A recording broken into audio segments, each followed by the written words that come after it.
1 ชั่วโมงต่อ1 วัน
ท่านกำลังติดตามรับฟังสถานีวิทยุกระจายเสียงพระพุทธศาสนาแห่งชาติและสังคมคลื่นเพื่อการศึกษาพระพุทธศาสนาและวัฒนธรรมระบบ FM 104.5 เมกะเฮิรตซ์รายการต่อไปเป็นรายการคดีโลกคดีธรรม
ดาวน์โหลดแอปพลิเคชันที่ชื่อว่าวิทยุพุทธศาสนาทั่วไทยเพื่อติดตามรับฟังรายการนี้ได้ทุกวันในวันหนึ่งสามารถติดตามรับฟังรายการคดีโลกคดีธรรมผ่านแอปพลิเคชันนี้ได้5 เวลามีเวลา 9 นาฬิกา10 นาฬิกา11 นาฬิกา13 นาฬิกาและ1 นาฬิกาทางสถานีวิทยุต่างๆขออนุโมทนาขอบพระคุณผู้อำนวยการสถานีวิทยุพระพุทธศาสนาแห่งชาติทุกคลื่นที่ได้ให้โอกาสพื้นที่ออกอากาศรายการคดีโลกคดีธรรมรายการจะขอทำหน้าที่เพื่อส่งเสริมปกป้องพระพุทธศาสนาของชาติบ้านเมืองตามความสามารถที่ทำได้และจะรักษาสถานะของการทำหน้าที่นี้ให้ดีที่สุดไม่ให้ส่งผลกระทบใดๆต่อการทำงานทั้งสิ้นจึงขอให้สัญญากับครูบาอาจารย์ทุกรูปว่าจะขอทำหน้าที่ให้ดีที่สุดและอนูปคาโตอนูปวาโทจะไม่ทำร้ายไม่กล่าวร้ายใครทั้งสิ้นยกเว้นแต่เปิดเผยข้อเท็จจริงบางอย่างที่มีหลักฐานปรากฏซึ่งเป็นสิ่งที่พวกเราคนไทยจำเป็นต้องรับรู้ร่วมกันถ้ากรณีอย่างนี้ถือว่าเป็นการทำหน้าที่เพื่อบอกกล่าวให้กับพี่น้องชาวพุทธในประเทศชาติบ้านเมืองเราได้รับรู้รับทราบร่วมกันเพื่อนำไปสู่การแก้ปัญหาที่ถูกต้องและดีงามที่สุดปราศจากการทะเลาะเบาะแว้งปราศจากการโจมตีใส่ร้ายปราศจากการกล่าวถึงบุคคลที่สามในทางกล่าวหาใส่ร้ายป้ายสีรายการนี้ไม่มีแนวคิดและนโยบายที่จะทำอะไรเช่นนั้นเลยนำแต่ข้อเท็จจริงมานำเสนอเท่านั้นถ้าหากว่าสิ่งใด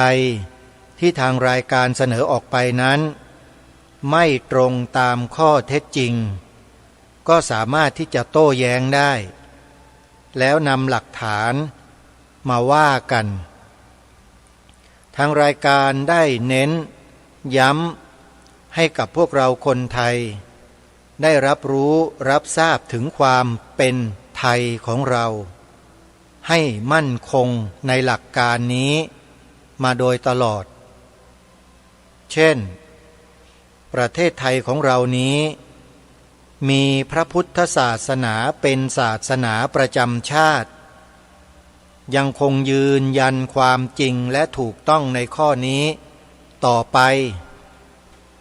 ใครที่คิดจะลบล้างปฏิเสธด้วยวิธีการใดก็แล้วแต่ถือว่าท่านกระทำการนอกลู่นอกทางแต่รายการนี้เดินตามทางมาโดยตลอดไม่ได้เคยออกนอกลู่นอกทางเช่นนั้นแม้แต่นิดเดียวจึงจำเป็นที่จะต้องรักษาแนวทางของชาติบ้านเมืองนี้ไว้ถ้าใครไม่ชอบ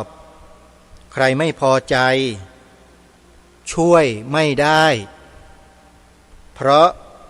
นี่คือแนวทางของชาติบ้านเมืองไทยของเราใครที่ไม่เห็นด้วยก็ขอให้หลีกไปห่างๆอย่าอยู่ใกล้เพราะเดี๋ยวจะเดือดร้อนยังไงเดือดร้อนใจมันดิ้นพล่าน เพราะการไม่ยอมรับความถูกต้องของชาติบ้านเมืองนี้ รายการไม่ได้ไปทำอะไรเขานะ ไม่ได้ไปทำอะไรเลยเพียงแค่ยกบ้านเมืองมาโชว์ให้สังคมได้รู้ได้ทราบได้เห็นว่าบ้านเมืองไทยเป็นแบบนี้นะมีพระพุทธศาสนาเป็นศาสนาประจำชาตินะเนี่ยยกมาแค่เนี้ยแล้วคิดว่าการที่ทางรายการยกมาแบบนี้เนี่ยมันเป็นการเบียดเบียนใครอ่ะใครที่เดือดร้อนเพราะการยกแบบนี้ท่านผู้ฟังต้องไปติดตามดูคนพวกนั้นแล้วว่าเดือดร้อนเพราะอะไรทำไมจึงต้องเดือดร้อนด้วยนี่แหละคือสิ่งที่เราจะต้องไปทำการบ้านไปตามดูคนพวกนั้นว่าเดือดร้อนทำไมเดือดร้อนเพราะประเทศไทยเราเป็นประเทศไทยแบบนี้ได้ยังไงนี่คือความเป็นประเทศไทยของเราเป็นมาแบบนี้และเป็นมาช้านานหลายพันปีมาแล้วไม่ใช่เพิ่งมาเป็นแล้วทางรายการก็ยกขึ้นมาให้ปรากฏให้ได้รับรู้รับทราบโดยทั่วกันถ้าใครไม่ยอมรับใครปฏิเสธใครตั้งท่าจะคัดค้านต่อต้านท่านผู้ฟังต้องไปติดตามดูคนพวกนั้นคนพวกนั้นแหละทำตัวแปลกแยกไปจากความเป็นไทยทำไมเขาถึงต้องทำเช่นนั้นเพราะอะไรนั่นแหละคือสิ่งที่เราจะต้องสงสัยคนพวกนั้นแหละไม่ต้องมาสงสัยรายการคดีโลกคดีธรรมไม่มีสิทธิ์มาสงสัยเพราะไม่ได้ทำอะไรผิดถูกต้องทุกอย่างทุกประการเพราะฉะนั้นรายการนี้ก็ยังคงยืนหยัดในเรื่องราวเนื้อหาสาระที่นำเสนออยู่เช่นนี้ตลอดไปใครจะมองยังไงก็ช่างจะเข้าใจไม่เข้าใจก็แล้วแต่ถือว่าทางรายการได้ทำหน้าที่อย่างถูกต้องตรงไปตรงมาแล้วถ้าใครจะบิดเบี้ยวไปทางอื่นก็เรื่องของเขาเราไม่รับผิดชอบเพราะนั่นคือ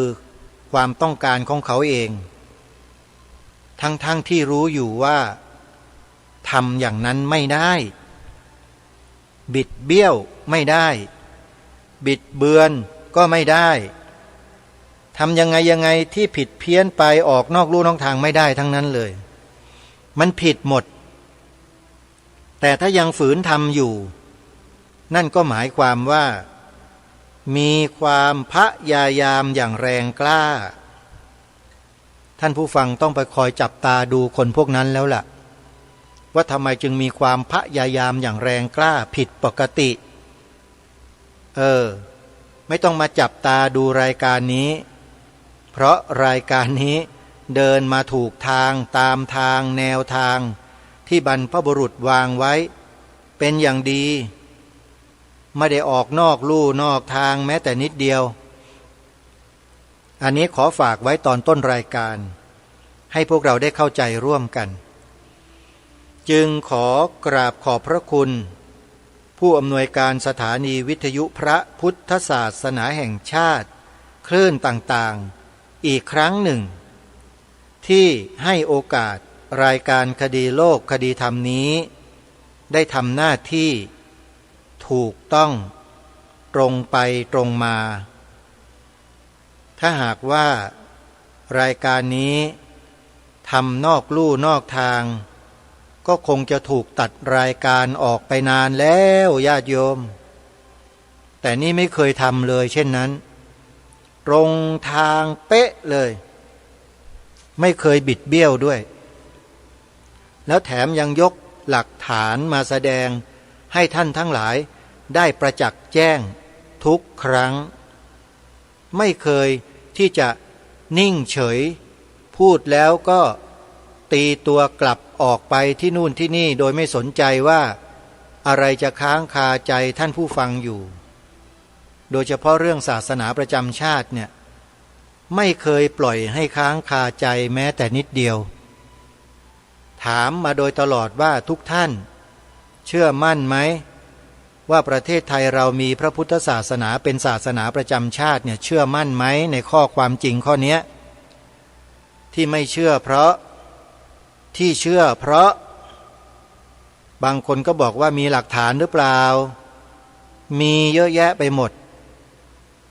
สมเด็จพระเจ้าตากสินมหาราช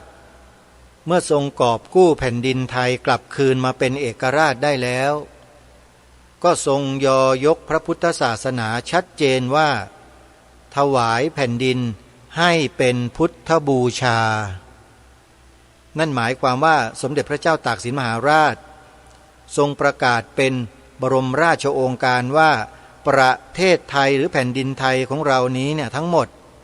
ที่พระเจ้าตากสินมหาราชทรงกอบกู้มาได้รวบรวมไว้ได้ทั้งหมดเนี่ยมีพระพุทธศาสนาเป็นศาสนาประจำชาติ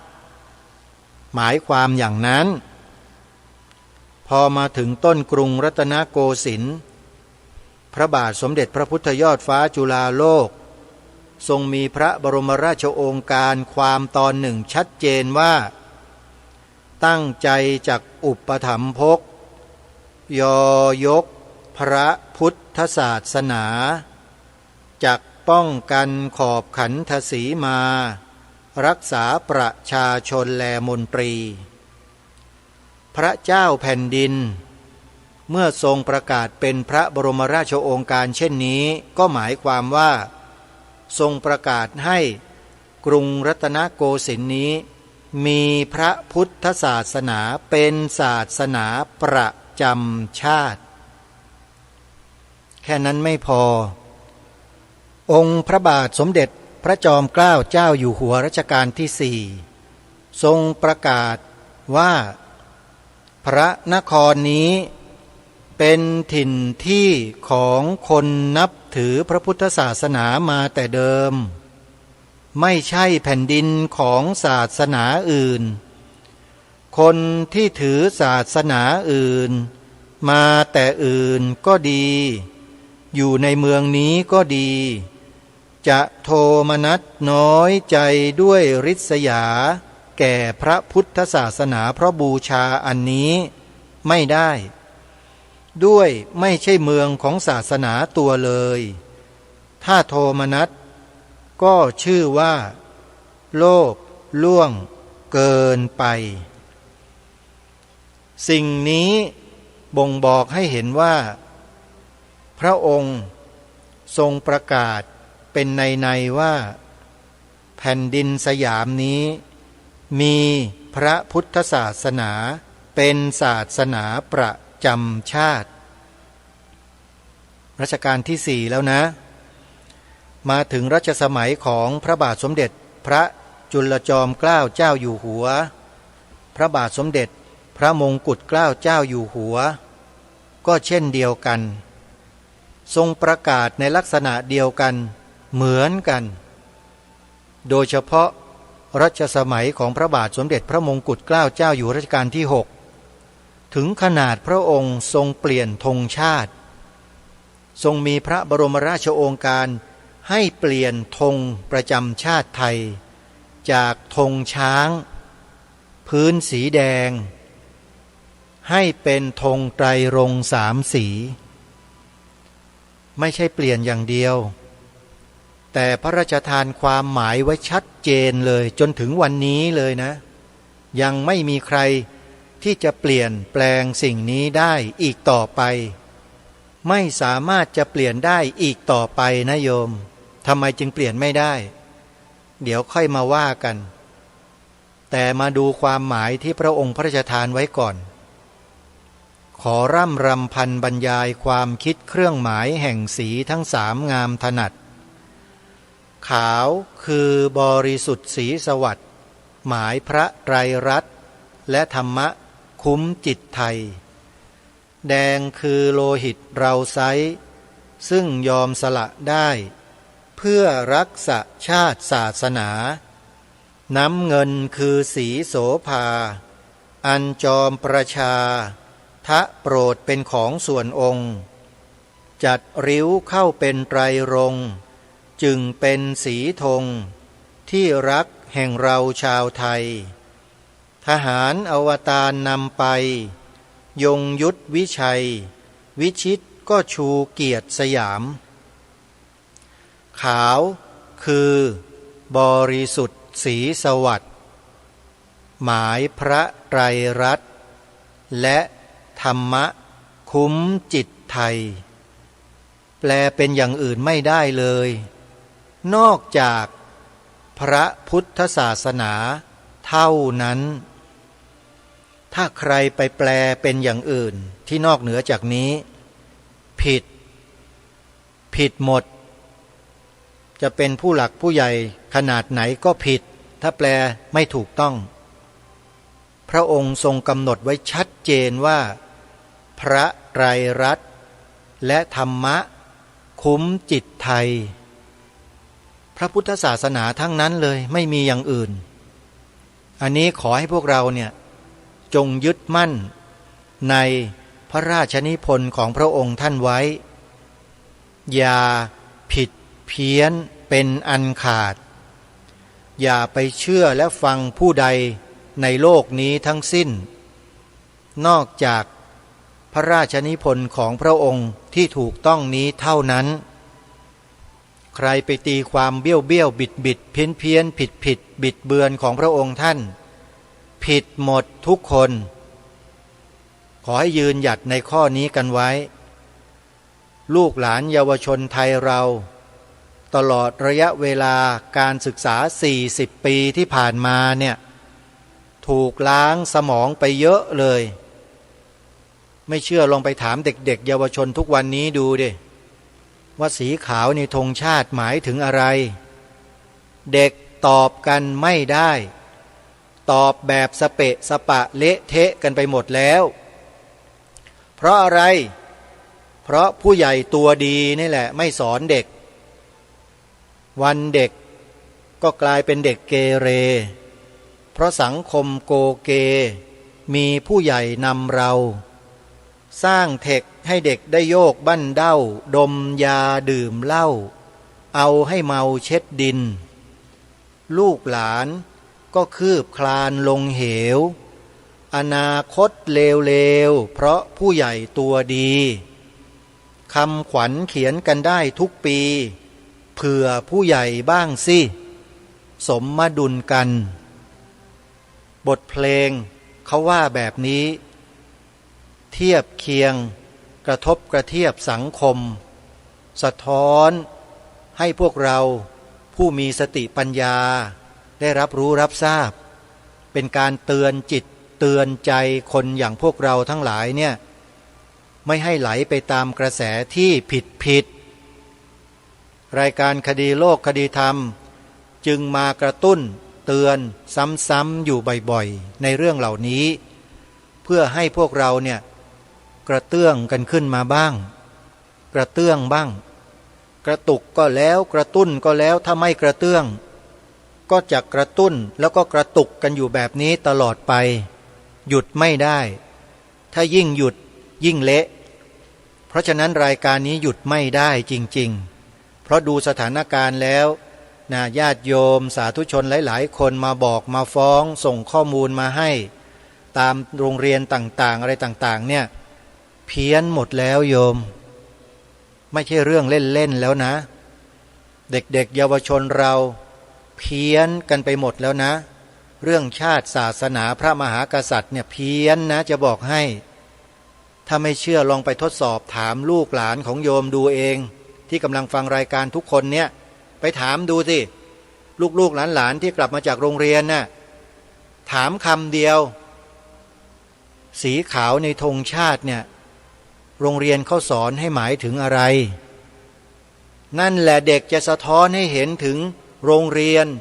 สถาบันการศึกษาระบบการศึกษาของชาติบ้านเมืองเราชัดเจนเลยเด็กๆเนี่ยไปถามดูได้เถอะสะท้อนให้เราเห็นเลยเรื่องนี้ว่าเป็นยังไงอย่าเพิ่งเชื่อผู้ดำเนินรายการท่านผู้ฟังแต่จงไปถามเด็กๆนั่นแหละคือผลผลิตของผู้ใหญ่วันนี้ผู้ใหญ่ในวันนี้ที่ทำให้เด็กเป็นแบบนี้และเป็นผู้ใหญ่แบบไหนก็ไปถามเด็กดูว่าเด็กจะตอบสีขาวในธงชาติไทยว่ายังไงไม่ต้องไปดูที่อื่นถามเด็ก คือผลผลิตของชาติบ้านเมืองอยู่ที่เด็กทั้งหมดทางรายการพยายามย้ำในเรื่องพวกนี้มาโดยตลอดถ้าใครเบื่อใครเซ็งใครอะไรก็แล้วแต่อาตมาภาพช่วยไม่ได้ตราบใดถ้าคุณยังจะอาศัยอยู่บนผืนแผ่นดินนี้อยู่นะถ้าคุณเซ็งคุณเบื่อประเทศนี้คุณก็พิจารณาตนเองกันดีกว่าจริงไหมท่านผู้ฟังสิ่งที่ทางรายการนำมาบอกนำมากล่าวเนี่ยเป็นสมบัติของชาติบ้านเมืองที่บรรพบุรุษยื่นต่อให้พวกเรามาและพวกเราบอกปฏิเสธเซ็งเบื่ออะไรก็ไม่รู้ถ้าเรามีความรู้สึกเช่นนี้ต้องถามตัวเราเองนะว่าเราเป็นคนแบบไหนเป็นคนเช่นไรนี่แหละคือสิ่งที่ทางรายการพยายามจะย้ำจะบอกพวกเรามาเสมอเลยว่าถ้าเรางอมืองอเท้าแล้วไม่ช่วยกันเนี่ยหมดนะบ้านเมืองไทยรักความเป็นไทยนี่ไม่เหลือนะจริงๆไม่เหลือจริงๆฮะเพราะตอนนี้อะไรๆก็รุกคืบเข้ามาเรื่อยๆรุกคืบเข้ามาเรื่อยๆรุกยังไงคืบยังไงเป็นแบบไหนถ้าถามรายการนี้บอกไม่ได้แต่จะแนะนำให้ไปดูอีกรายการหนึ่งใน YouTube เคยเข้าไปดูกันบ้างหรือยังถ้าดูแล้วดูจนกระทั่งถึงที่สุดไหมหรือดูแค่แวบๆแล้วก็เลิกดู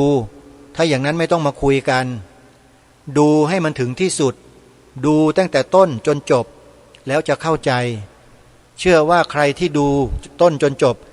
เมื่อมาถึงจุดนี้แล้วคงจะตอบคำถามได้ทันทีว่าใช่เลยจริงอย่างที่รายการคดีโลกคดีธรรมพูดไว้ทุกอย่างตอนนี้ฉันกระจ่างแจ้งแล้วเพราะฉันไปดูคลิปของอปพสเข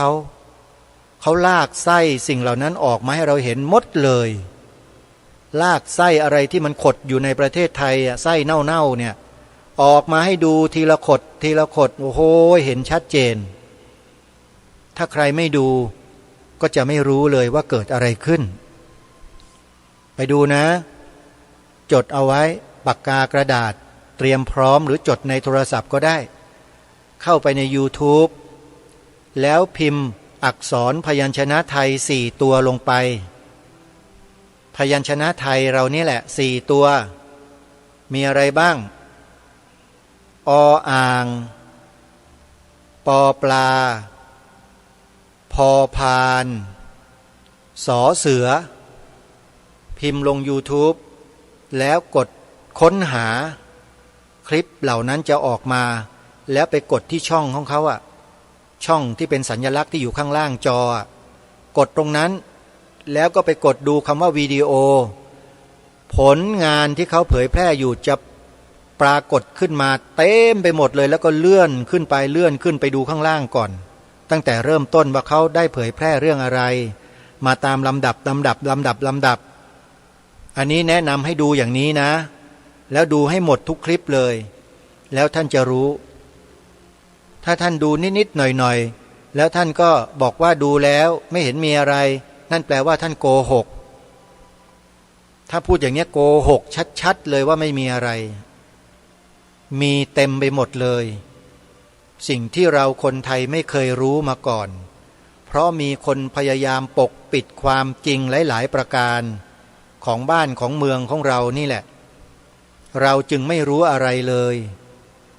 เสร็จแล้วเราไม่รู้เราไปเสพบริโภคสื่อแมลงวันของเขาอยู่ตลอด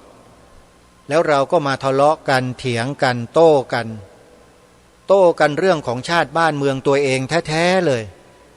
เรื่องอะไรเรื่องพระพุทธศาสนาเป็นศาสนาประจำชาติไทยนี่แหละเรามาเถียงกันเองเพราะคนที่เถียงคือคนที่ไม่รู้จริงๆถ้าเขารู้เขาจะไม่เถียงเลยถ้าใครดูข้อมูลทั้งหมดจนครบแล้วตามที่ได้แนะนำเนี่ยนะจะไม่มีการเถียงเมื่อไม่เถียงแล้วยังจะยอมตามด้วยและดำเนินการช่วยกันทำหน้าที่ด้วยอันนี้เรื่องจริงแต่ที่เรายังนิ่งเฉยๆกันอยู่เพราะเราไม่ตามข้อมูลกันเอง แล้วจะมาโทษรายการคดีโลกคดีธรรมได้ไหมโทษไม่ได้เลยเพราะรายการนี้ทำหน้าที่อยู่ทำหน้าที่เพื่อเปิดเผยความจริงและข้อเท็จจริงหลายๆประการที่เกิดขึ้นกับสถาบันชาติสถาบันพระพุทธศาสนาสถาบันพระมหากษัตริย์อันเป็นเสาหลักของประเทศชาติบ้านเมืองของเราเสาหลักของประเทศชาติบ้านเมืองของเรามีเสาเดียวที่เป็นศาสนาคือพระพุทธศาสนาเท่านั้นทางรายการจึงรณรงค์ให้พวกเราเนี่ยกล่าวประโยคนี้ให้ลูกหลานเยาวชนไทยของเราเนี่ย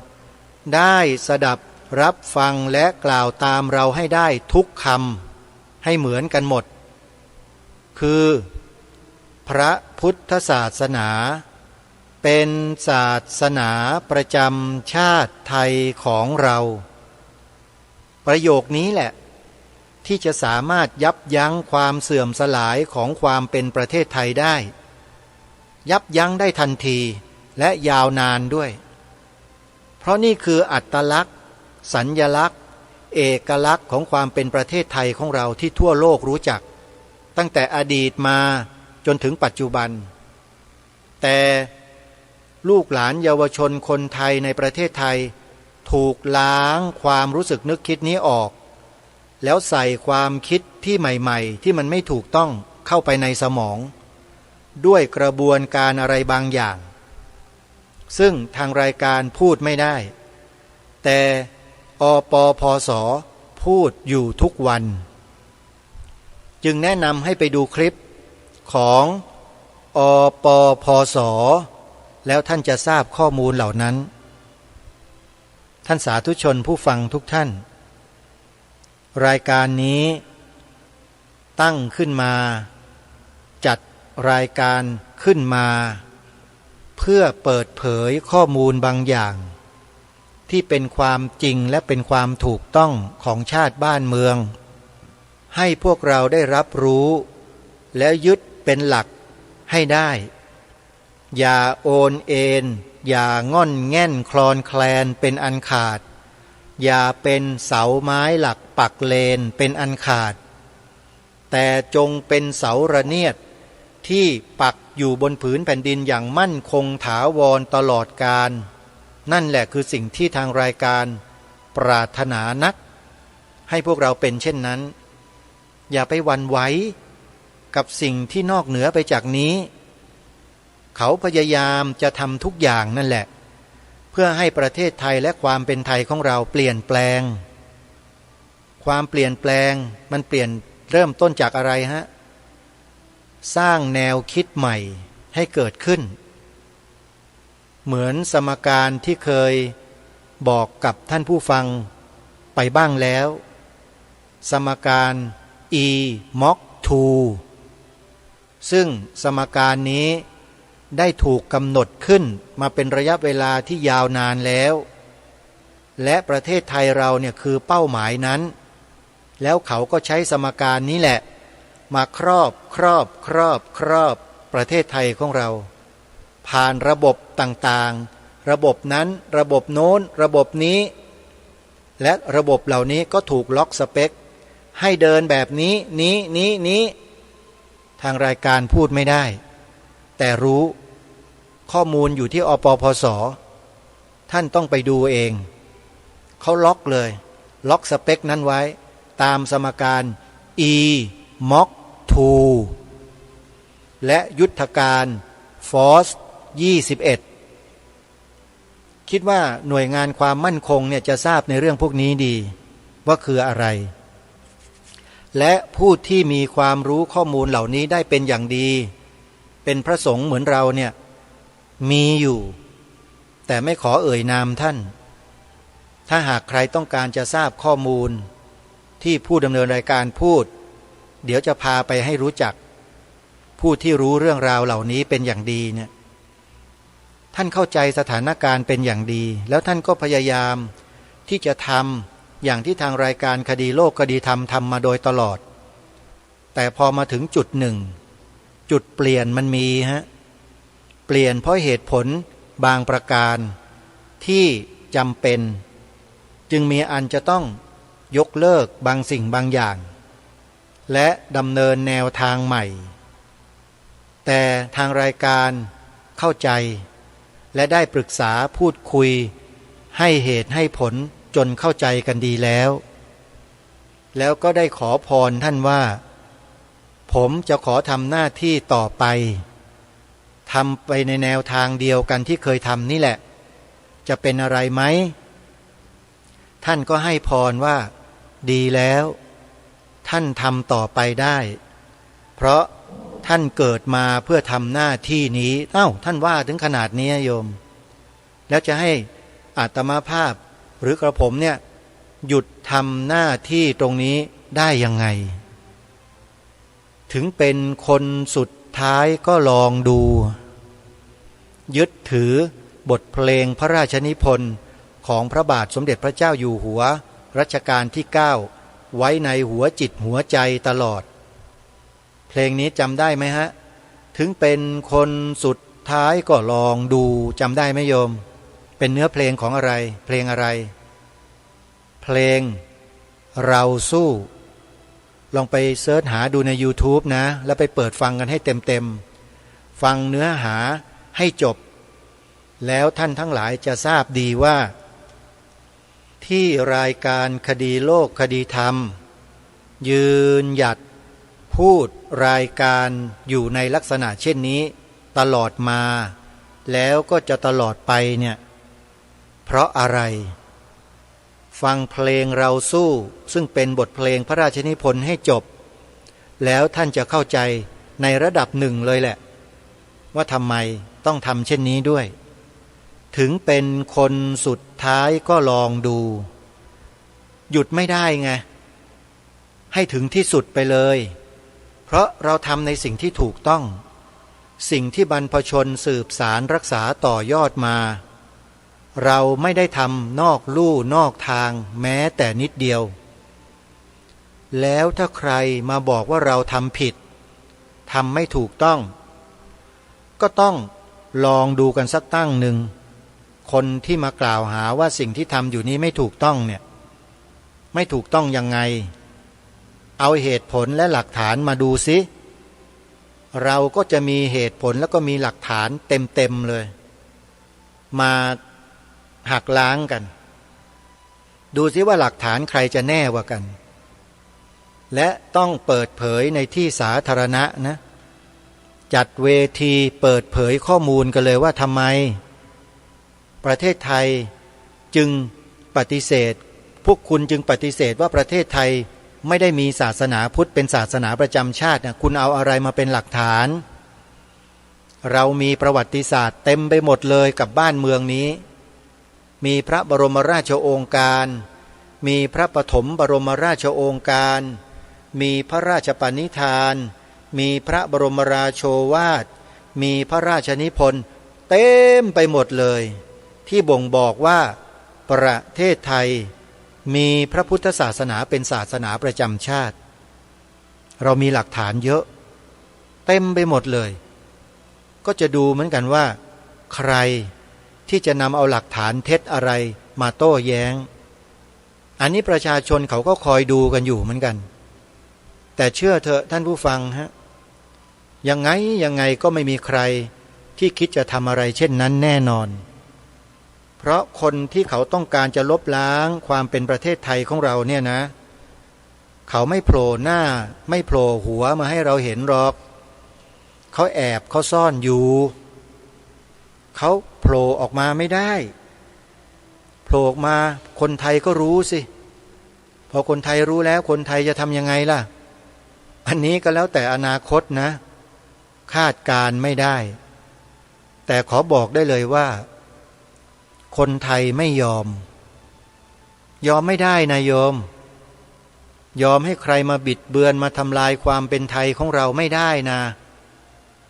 ถ้าใครยอมก็ถือว่าเป็นคนที่ ไม่มีความกตัญญูกตเวทีต่อแผ่นดินเกิดตัวเองไม่มีความกตัญญูรู้คุณต่อบรรพบุรุษตัวเองกล่าวหาอย่างนี้เลยถือว่าเป็นเช่นนั้นนะทางรายการเนี่ยไม่ขอเป็นเช่นนั้นเด็ดขาดถึงเป็นคนสุดท้ายก็ลองดูเราคิดดูแล้วกันว่าเป็นยังไงโยมนะฮะเรื่องนี้เป็นเรื่องที่พวกเราในยุคปัจจุบันเนี่ย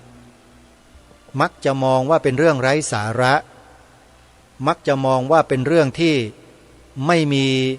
สาระแก่นสารไร้ประโยชน์อันนี้บางคนมองเช่นนั้นจริงๆมาพูดทำไมซ้ำๆซากๆน่าเบื่อไม่มีเรื่องจะพูดแล้วหรือไงรายการนี้นี่ขนาดพูดทุกวันยังไม่กระเตื้องเลยนะคนพวกนี้แล้วถ้าไม่พูดมันจะขนาดไหนล่ะท่านผู้ฟังเพราะฉะนั้นไม่มีค่าสำหรับคนพวกนี้ที่จะมาเป็นอุปสรรคและปัญหาในการทำหน้าที่ของรายการทางรายการไม่ได้ให้ค่าคนพวกนี้เลยเพราะถือว่ามีค่าเป็นศูนย์มันหมดคุณค่าไปตั้งแต่ความรู้สึกข้างในที่มันส่งคำพูดเหล่านี้ออกมาแล้ว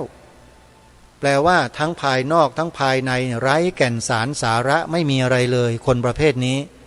อยู่กินสนุกสนานฮาเฮหาความสุขใส่ตัวไปวันๆหนึ่งเท่านั้นเอง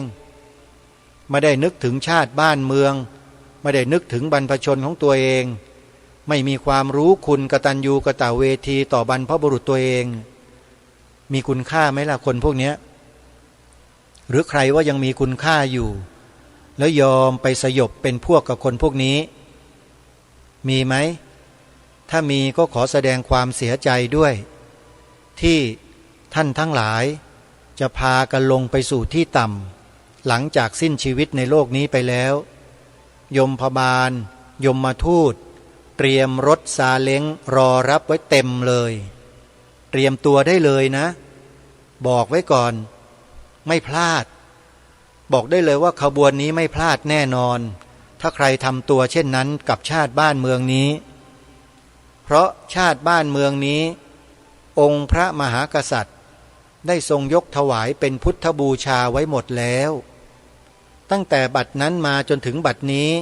ยังไม่มีใครเปลี่ยนแปลงสิ่งนี้ของพระองค์ท่านเลยเปลี่ยนไม่ได้ด้วยคนที่คิดจะเปลี่ยนใครที่คิดจะเปลี่ยนนั่นก็หมายความว่า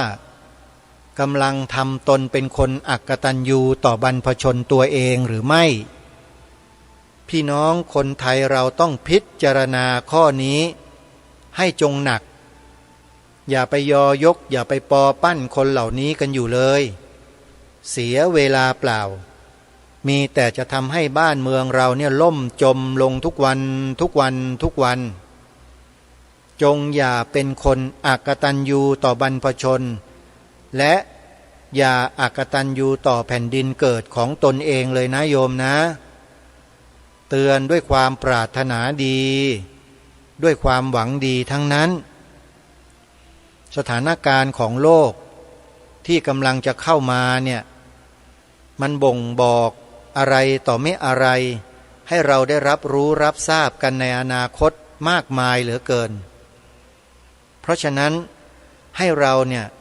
จงมั่นคงอยู่ในหลักการของบ้านเมืองไว้แล้วเราก็ช่วยนำหลักการเหล่านั้นแหละมาถ่ายทอดให้กับพี่น้องประชาชนคนไทยเราเนี่ยให้สร้างเกราะป้องกันตนเองให้เกิดขึ้นให้ได้อย่างที่ทางรายการได้เสนอมาเมื่อ2 วันที่ผ่านมาว่าโลกกำลังจะเปลี่ยนแปลงครั้งใหญ่ถ้าพวกเราคนไทยไม่สร้างเกราะป้องกันตนเองไว้เนี่ยจะเดือดร้อนกันเยอะเลยเดือดร้อนเพราะการเปลี่ยนแปลงนี้แหละเราไม่ทันหรอกเราไปไม่ทันแต่เราสามารถระวังและป้องกันได้โดยเราสามารถที่จะหยุดนิ่งด้วยสติสัมปชัญญะใช้ปัญญาพิจารณาความเปลี่ยนแปลงเหล่านั้นได้อย่างต่อเนื่องโดยที่เราไม่ไปยึดมั่นถือมั่นไม่ไปเป็นทุกข์กับมันได้ วิธีการก็คือเข้าสู่หลักสูตรของวิปัสสนาธุระเจริญสติปัฏฐานสี่มีทางเดียวที่จะรอดได้ทั้งชาตินี้และทุกภพทุกชาติต่อไปทั้งหมดทั้งสิ้นด้วยรีบทำซะศึกษาหาความรู้แล้วเดินตามหลักของสติปัฏฐานสี่เถอะแล้วจะพ้นจะรอดกันทุกคนขอบอกเลยว่าไม่มีทางอื่นเลยคุณจะห่อเหินเดินอากาศไปอยู่อีกโลกหนึ่งโลกไหนก็แล้วแต่คุณก็ไม่มีทางมีความสุขและพ้นจากความทุกข์ใดๆไปได้ทั้งสิ้นคุณอยู่ในโลกนี้ขุดดินลงไปเจาะภูเขาเข้าไปอยู่คุณก็หนีไม่พ้นความเปลี่ยนแปลงเหล่านี้มีบุคคลประเภทเดียวที่เปลี่ยนเราได้คือพระสัมมาสัมพุทธเจ้าสามารถช่วยเราได้จริงและหลักธรรมคำสอนของพระองค์ก็ยังอยู่ครูบาอาจารย์ผู้เป็นพระวิปัสสนาจารย์มีอยู่เต็มบ้านเต็มเมืองไปหมดเลยเยอะแยะแต่เราเคยเข้าไปหาท่านไหมเคยสนใจที่จะเข้าไปสอบถามไปพูดคุยสนทนากับท่านไหมเคยไปสมัครประพฤติปฏิบัติธรรมกับท่านบ้างไหมมีอยู่ทั่วประเทศเลยอย่างที่ทางรายการแนะนำสำนักปฏิบัติธรรมเยอะแยะไปหมดไม่ว่าจะเป็นสายพุทโธสายสัมมาอรหังสายยุบหนอพองหนอสายรูปนามสายอานาปานสติเหล่านี้ครูบาอาจารย์เราท่านก็ให้ความรู้ในแต่ละสายอยู่เต็มประเทศเต็มบ้านเต็มเมืองไปหมดเราก็เลือกสิฮะไปปฏิบัติแนวไหนคำบริกรรมไหนยังไงไปพิจารณาไปเลือกเฟ้นศึกษาเรียนรู้ดูถ้าปฏิบัติสำนักไหนแนวไหนอย่างไรแล้วทำให้จิตเราสงบเบามีความรู้สึกว่าเรามีความสงบร่มเย็นเป็นสุขแล้วมีจิตใจเมตตากรุณาต่อเพื่อนมนุษย์ด้วยกันเนี่ยให้ยึดแนวทางนั้นไว้โยมแล้วให้เจริญมากยิ่งขึ้นไปเรื่อยๆแล้วเราจะเป็นที่พึ่งของมนุษย์อีกจำนวนมากเลยนะเนี่ยเราสามารถพัฒนาตนเองของเราได้นะฮะเพราะฉะนั้นอย่ารอช้าท่านผู้ฟังเข้ามาสู่ต้นปีแล้วนะเดี๋ยวมันก็จะไปสู่กลางปีและในระหว่างต้นปีกับกลางปีเนี่ยเราจะเห็นอะไรบางอย่างที่เปลี่ยนแปลงเป็นการเตือนพวกเราในเบื้องต้นในช่วงต้นปีจนถึงกลางปีเนี่ยคอยติดตามสถานการณ์โลกให้ดีนะแล้วเราจะค่อยๆเห็นผู้ดำเนินรายการที่กำลังพูดอยู่เนี่ยติดตามดูเรื่องพวกนี้มาตั้งแต่ปีพระพุทธศักราช 2538 ประมาณ30 ปีมาแล้วท่านไม่ใช่เพิ่งดูไม่ใช่เพิ่งติดตามนะดูมาเรื่อยเลยฮะเห็นการเปลี่ยนแปลงอยู่เรื่อยๆไม่ว่าจะเป็นสายงานด้านวิทยาศาสตร์นาซาพวกนักวิชาการนักปรัชญาศาสนานักธุรกิจหรือจะเป็นเรื่องของกลุ่มคนที่มีความศรัทธาในเรื่องของสายมูทั้งหลายทั้งปวงหรือกลุ่มคนที่ติดตามสถานการณ์ของมนุษย์นอกโลกผู้ดำเนินรายการเนี่ยคอยติดตามเรื่องราวเหล่านี้อยู่รอบไปหมดถามว่าติดตามได้ยังไงก็ติดตามในเวลาที่สามารถติดตามได้และติดตามได้ไม่ยากด้วยเพราะมีอยู่ในแพลตฟอร์มในระบบโซเชียลเน็ตเวิร์กเขามีให้เราดูอยู่แล้วเราก็เพียงแค่คลิกเข้าไปดูแล้วก็ศึกษาเรียนรู้จากสิ่งเหล่านั้นแหละที่เขาได้บอกเล่าได้นำเสนอผ่านหน้าจอผ่านอะไรต่างๆให้เราเห็นทั้งภาพและเสียงเห็นหลักฐานความจริงเราก็ดูพิจารณาตามในขณะเดียวกันเนี่ย หลักธรรมคำสอนของพระสัมมาสัมพุทธเจ้าเนี่ยเราต้องฝังเอาไว้ในก้นบึ้งหัวใจอยู่ในอนุสัยเราให้เต็มเปี่ยมนะไม่ใช่ว่าไม่มีความรู้อะไรด้านพระพุทธศาสนาแล้วเราไปดูเนี่ยรับรองได้ว่าถูกกลืนหมดอ่ะอันนี้ขอย้ำนะว่าที่ดูได้และสามารถยืนอยู่บนจุดยืนนี้ได้เนี่ยเพราะศึกษาเรียนรู้พระพุทธศาสนามาตั้งแต่ปีพระพุทธศักราช 2534 35 36 37แล้วก็เริ่มศึกษาข้อมูลเหล่านี้ในปีพระพุทธศักราช 2538 เรื่อยมาแต่ไม่ทิ้งกรรมฐานนะยังคงน้อมรำลึกถึงสติปัฏฐานสี่สติสัมปชัญญะเฝ้าระวังอายตนะของตนอยู่ตลอดอันนี้เป็นเรื่องของเฉพาะตนปัจจตังเวทิตโพวินยูหินะโยมจะเรียนแบบกันไม่ได้ของใครก็ของใครเท่านั้นมันเป็นความสามารถของแต่ละคนที่สามารถจะทำให้ตนเองได้เข้าถึงเข้าใจและพัฒนาตนเองได้แล้วขอยืนยันว่าทำได้ทุกคนด้วยทำได้ทุกคนจริงๆอยู่ที่ว่าเริ่มต้นดีไหมเริ่มต้นดีหรือเปล่าก้าวแรกเนี่ยก้าวมาได้อย่างถูกต้องหรือเปล่าอย่างผู้ดำเนินรายการเนี่ยกล้าพูดเลยว่าเดินมาอย่างถูกต้องตั้งแต่แรกก้าวแรกเลยท่านไปอยู่สำนักปฏิบัติธรรมวัดพนมพนาวาสตำบลคลองขุดอำเภอบ้านโพจังหวัดฉะเชิงเทราซึ่งเป็นบ้านเกิดเนี่ยก้าวแรกเลยฮะก้าวมาอย่างถูกต้องมีครูบาอาจารย์คอยสอบอารมณ์ตลอดทุกวันไม่เคยขาดตลอด2 ปีที่จำพรรษาอยู่ในสำนักหลังจากออกมาอยู่อีกสำนักหนึ่งก็นำเอาความรู้นั้นน่ะติดตัวมาโดยตลอดแล้วก็มาบำเพ็ญเฉพาะตนเองอยู่ตลอดจนกระทั่งถึงปี38ที่ว่าเนี่ยเริ่มมีข้อมูลเหล่านี้เข้ามามีคนนำเรื่องนั้นเรื่องโน้นเรื่องนี้ให้มาศึกษาเรียนรู้แล้วก็ติดตามไปเรื่อยๆจนถึงวันนี้เห็นความเปลี่ยนแปลงหลายอย่างที่กำลังจะพลิกผันอยู่ในโลกของเราใบนี้มันกำลังจะเริ่มเพราะฉะนั้นจึงเตือนพวกเราท่านทั้งหลายว่าอย่าประมาทกับสถานการณ์โล